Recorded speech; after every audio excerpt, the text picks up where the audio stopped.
मासूम बच्चे हमारे पास है अपने जेनेटिक पेरेंट्स के पास पहुंचे। शायद हमारी ही तरह कोई और कपल है जो जिन्हें पता ही नहीं है कि ये बच्चे उनके जो उनके पास है उनके नहीं है, और उन्हें पता ही नहीं है कि उनके बच्चे हमारे पास। 5 जनवरी को हमारे बच्चों की डिलीवरी हुई, तो जो छोटा बेबी है वो बिल्कुल ही देखने में उसके फीचर्स हमसे मैच नहीं कर रहे थे, और ये डिलीवरी जो हुई थी मैक्स हॉस्पिटल द्वारका में हुई थी।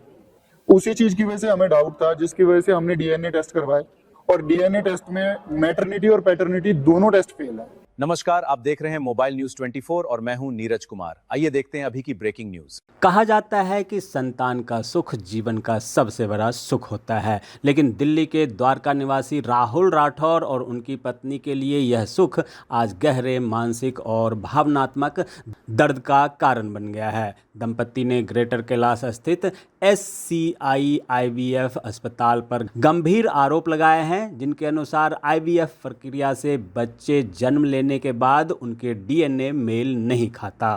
पीड़ित परिवार का कहना है कि उन्हें अब तक यह स्पष्ट नहीं हो पाया है कि बच्चों की अदला बदली कथित रूप से IVF प्रक्रिया के दौरान हुई या बाद में उपचार एवं डिलीवरी के समय। माता पिता लगातार अपने जैविक बच्चों की तलाश में हैं और संबंधित संस्थाओं से जवाब मांग रहे हैं, और इसके लिए राहुल राठौर और उनकी पत्नी पिछले 5 महीनों से यहाँ वहाँ निष्पक्ष जाँच की मांग कर रहे हैं। आइए देखें ये रिपोर्ट। नमस्कार, मेरा नाम राहुल राठौड़ है और ये मेरी वाइफ मिसेस मीनू राठौड़।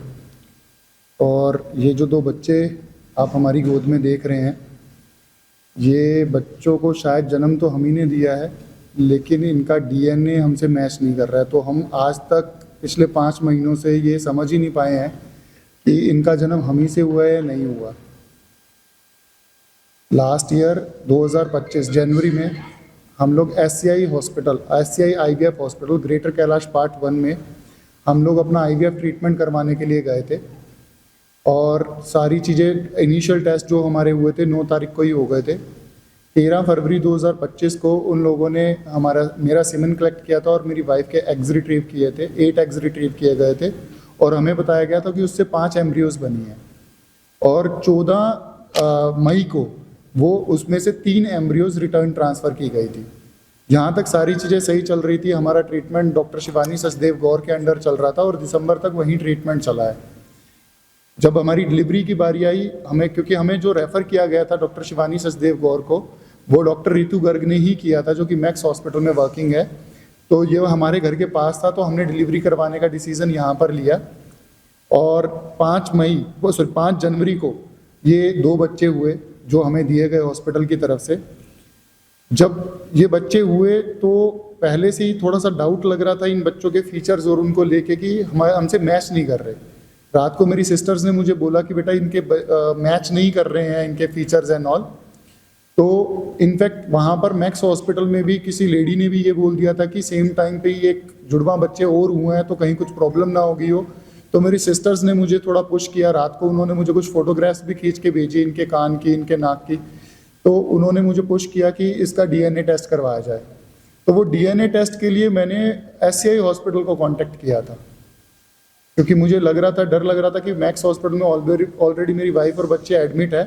तो मैंने SCI हॉस्पिटल को कांटेक्ट किया। तो जो उन्होंने मुझे बोला था, दिन में उन्होंने जो बात बोली कि DNA टेस्ट वो करवाते तो नहीं है, बट वो मेरे लिए अरेंज करवा देंगे।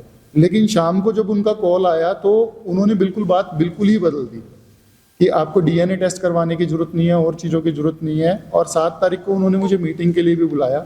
वहाँ पर हमारी तकरीबन 1-1.5 घंटे तक मीटिंग चली, जहाँ पर पहले तो वो हम पे सिर्फ यही दबाव बनाते रहे कि इसका DNA टेस्ट मत करवाया जाए। बाद में जब हमने थोड़ा सा उस चीज़ पे जोर डाला तो उन्होंने हमें बताया कि कुछ मेडिकल इश्यूज़ है, जो कि उन्होंने रिवील नहीं किए क्या मेडिकल इश्यूज़ हैं। उसके बाद जब थोड़ी सी बहस वगैरह हुई तो वहाँ पर जो उनके मैनेजर थे उन्होंने थोड़ा सा मेरे पे दबाव डालते हुए बोला कि या तो आप बात मान लीजिए, नहीं तो कोर्ट कचहरी में। जब मैंने उनको कोर्ट कचहरी के लिए बोला, कोर्ट कचहरी में 15 साल तो आपको लग जाएंगे अपनी बात सुनवाई करवाने में। उसके बाद मैं घर पे आया, घर पे सबको मैं पा नहीं रहा था, लेकिन मैंने DNA 2 अलग अलग कंपनी से DNA टेस्ट करवाए, 2 अलग अलग लैब से।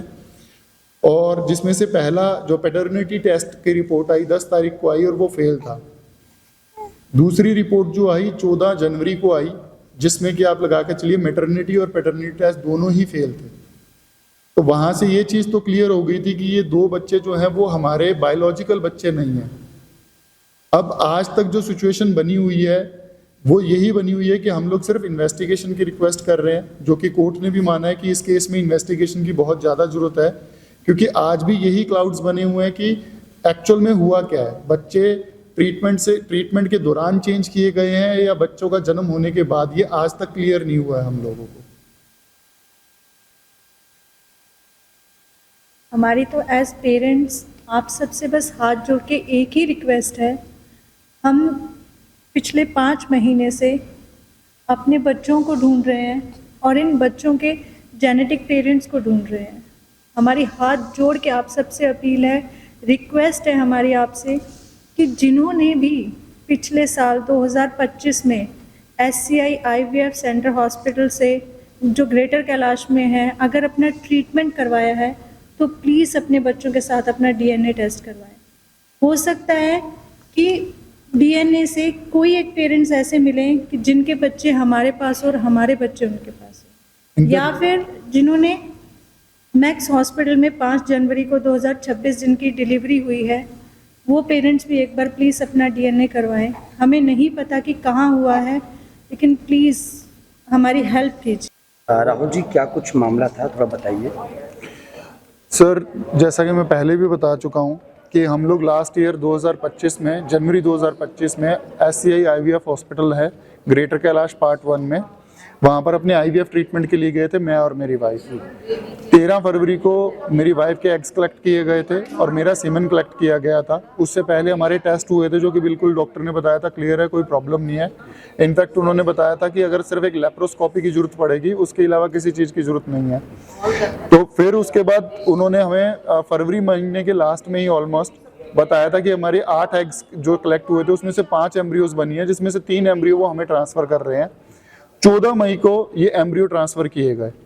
जब एम्ब्रियो ट्रांसफ़र कर दिए गए, एवरीथिंग वाज गोइंग गुड, लेकिन सडनली जब हम 5 जनवरी को हमारे बच्चों की डिलीवरी हुई, तो जो छोटा बेबी है वो बिल्कुल ही देखने में उसके फीचर्स हमसे मैच नहीं कर रहे थे। और ये डिलीवरी जो हुई थी मैक्स हॉस्पिटल द्वारका में हुई थी। उसी चीज़ की वजह से हमें डाउट था, जिसकी वजह से हमने DNA टेस्ट करवाए, और DNA टेस्ट में मैटरनिटी और पैटर्निटी दोनों टेस्ट फेल है। इसका मतलब सिर्फ ये है कि ये दोनों बच्चे बायोलॉजिकली हमारे नहीं हैं। पिछले 5 महीने से हम प्रशासन से सिर्फ एक ही गुहार लगा के बैठे हुए हैं, हम कोर्ट जा रहे हैं, हम पुलिस स्टेशन जा रहे हैं कि इस केस की इन्वेस्टिगेशन की जाए, और कोर्ट ने भी ये चीज़ चेक करते हुए इन्वेस्टिगेशन के ऑर्डर दे दिए हैं। आप क्या मांग कर रहे हैं, क्या चाहते हैं आप, और क्या आपको डाउट है? सर, सबसे पहले तो मैं एक पब्लिक अपील करना चाहता हूं, क्योंकि जिस तरीके से कोर्ट प्रोसीडिंग्स चल रही है, पूरे 5 महीने लग गए हैं इन्वेस्टिगेशन स्टार्ट होने में, जिसमें मैं किसी को ब्लेम नहीं करना चाहूंगा। शायद हो सकता है कि हमारा तंत्र ही ऐसे काम करता है। तो मेरी सिर्फ एक पब्लिक अपील है कि अगर किसी भी भाई बहन ने अगर पिछले साल 2025 में SCI IVF hospital greater Kailash part 1 से अगर अपना IVF ट्रीटमेंट करवाया है, तो वो प्लीज़ अपने बच्चों के साथ अपनी DNA टेस्ट करवाए, क्योंकि हो सकता है ये जो 2 मासूम बच्चे मेरी गोद में हैं वो आपके हों, और जो बच्चों को आप अपना समझ के खिला रहे हैं वो हमारे हैं। और दूसरा, मैं अगेन रिपीट कर देता हूँ, हाँ, 2025 में अगर किसी भी भाई बहन ने SCI IVF हॉस्पिटल से ट्रीटमेंट करवाया है तो प्लीज़ DNA टेस्ट करवाइए। सेकेंडली, मैक्स हॉस्पिटल द्वारका में 5 जनवरी 2026 को अगर आपके बच्चों की डिलीवरी हुई है, और स्पेशली अगर वो ट्विंस हैं, तो प्लीज़, ये कोइंसिडेंस नहीं हो सकता, आप प्लीज़ अपने बच्चों का DNA टेस्ट जरूर करवाइए। आप मांग क्या करते हैं? मेरी मांग सिर्फ इन्वेस्टिगेशन की है कि इम्पार्शियल इन्वेस्टिगेशन हो, क्योंकि जहां तक अभी तक लग रहा है इसके इन्वेस्टिगेशन ही इकलौता तरीका है जिससे इससे पर्दा उठ पाएगा कि हमारे बच्चों के साथ हुआ क्या है और इनके पेरेंट्स कौन है, जो बच्चे मेरे पास हैं। कैलाश जी के वन में जो वो है IVF वाला सेंटर, उनका कैसा आपके साथ वो है? सर, उनका रवैया बिल्कुल डिफरेंट है। पहले जब तक ये मैटर पुलिस में नहीं गया था तब तक वो मेरे से बात भी कर रहे थे, नॉर्मली हमें अपोलोजाइज भी किया उन्होंने काफ़ी बार। इनफैक्ट उनकी अपोलोजाइज करने की मेरे पास रिकॉर्डिंग भी है। और उसके बाद जैसे ही मैटर को पुलिस स्टेशन में गया, वो एक नई स्टोरी के साथ सामने आया कि हम लोगों ने डोनर लिया है, और डोनर भी सिर्फ एग डोनर नहीं, एग और स्पर्म दोनों ही डोनर। अगर किसी कपल में दोनों में अगर प्रॉब्लम है तो वो बच्चा अडॉप्ट भले कर ले, वो IVF नहीं करवाएगा, जबकि हमारी सारी रिपोर्ट्स नॉर्मल है, सब कुछ नॉर्मल है। फिर जैसे जैसे मामला ये कोर्ट में आगे बढ़ा है, इनफैक्ट अभी जो ऑर्डर आया है उसमें क्लियरली कुछ एविडेंसेस हमने रखे, उन्होंने भी अपना पेपर वर्क सबमिट करवाया इस कोर्ट में कि हमने डोनर लिया है। कोर्ट ने खुद फाइंड आउट किया है कि जो उन्होंने डॉक्यूमेंट सबमिट करवाए हैं उसमें इर्रेगुलरिटीज है। तो अगर इर्रेगुलरिटीज है वो तभी फाइंड आउट हो रही है जब स्टोरी उनकी झूठी है।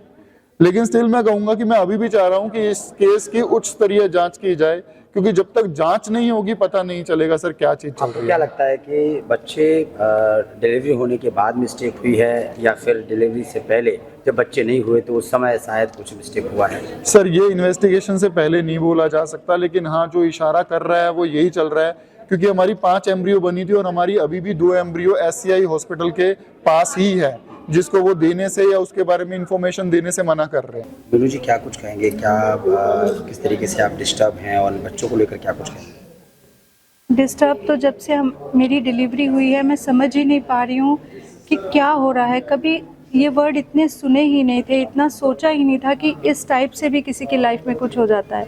मूवीज़ देखते थे तो लगता था ऐसा थोड़ी ना होता है, ये मूवीज़ में क्या दिखाते हैं, लेकिन आज जब वो हमारे साथ हो रहा है तो हमें लग रहा है कि कुछ ना कुछ तो रियलिटी होती है जो दिखाया जाता है। हम बस यही रिक्वेस्ट कर रहे हैं आप लोगों से, हाथ जोड़ के विनती है। कोर्ट के ऑर्डर आ चुके हैं इन्वेस्टिगेशन के, बस हम ये चाहते हैं कि जितनी जल्दी इसकी इन्वेस्टिगेशन हो उतनी जल्दी हम हमारे बच्चों के पास पहुंचेंगे और ये जो 2 मासूम बच्चे हमारे पास है ये अपने जेनेटिक पेरेंट्स के पास पहुंचे।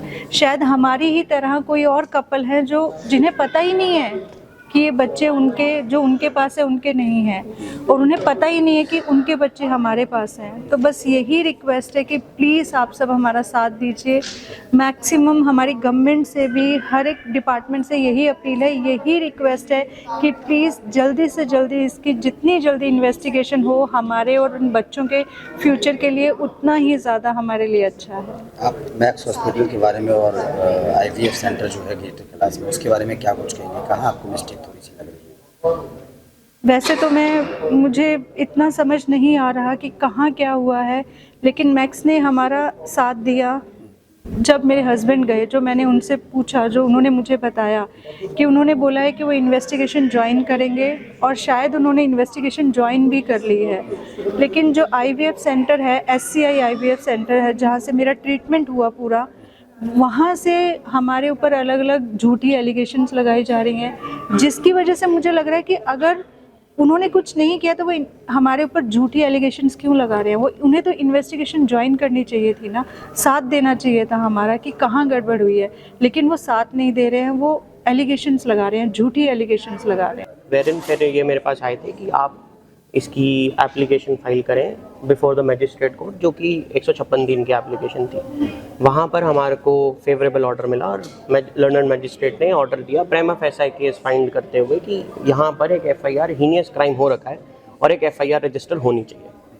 उसके बाद स्टेट गई थी उस रिवीजन में, फिर प्रपोज्ड एक्यूज थे जो SCI हॉस्पिटल है और उनका स्टाफ है, वो रिवीजन में गए उस ऑर्डर की, और वेरिन उनकी रिवीजन डिसमिस हुई और लर्नड ASJ कोर्ट ने फाइंड किया कि एक prima facie case is made out और इसमें registration of FIR is correct order and investigation shall be done, और investigation should be time bound manner में होनी चाहिए थी और इन्वेस्टिगेशन एक थॉरो इन्वेस्टिगेशन होनी चाहिए। तो ये ऐसा एक ऑर्डर अभी हाल फिलहाल हमारे पास प्राप्त हुआ है और पुलिस को क्लियर डायरेक्शंस हैं कि इनका एम्ब्रियो बैंक, जितने भी कंसेंट फॉर्म्स हैं, लैब लॉग्स हैं, सारे सीज करे जाएं ताकि इसमें एक प्रॉपर इन्वेस्टिगेशन हो सके और एविडेंस टैम्परिंग ना हो सके। तो क्योंकि आज भी जितने भी एविडेंसेस हैं ये आज भी SCI हॉस्पिटल की कस्टडी में है, तो इस वजह से एक क्लियर कट इन्वेस्टिगेशन के ऑर्डर्स हैं जो honourable court was pleased to पास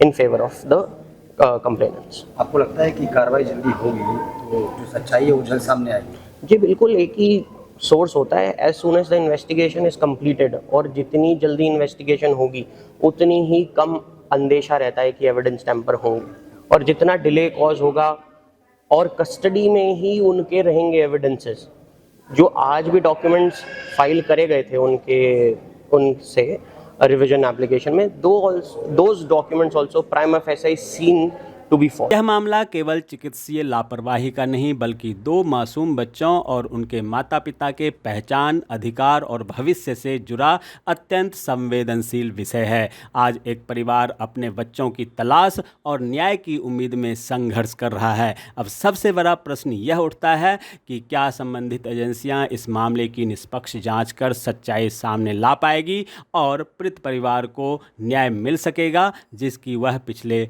कई महीनों से प्रतीक्षा कर रहे हैं। बने रहिए मोबाइल न्यूज़ 24 के साथ। आप तमाम दर्शकों का बहुत बहुत धन्यवाद।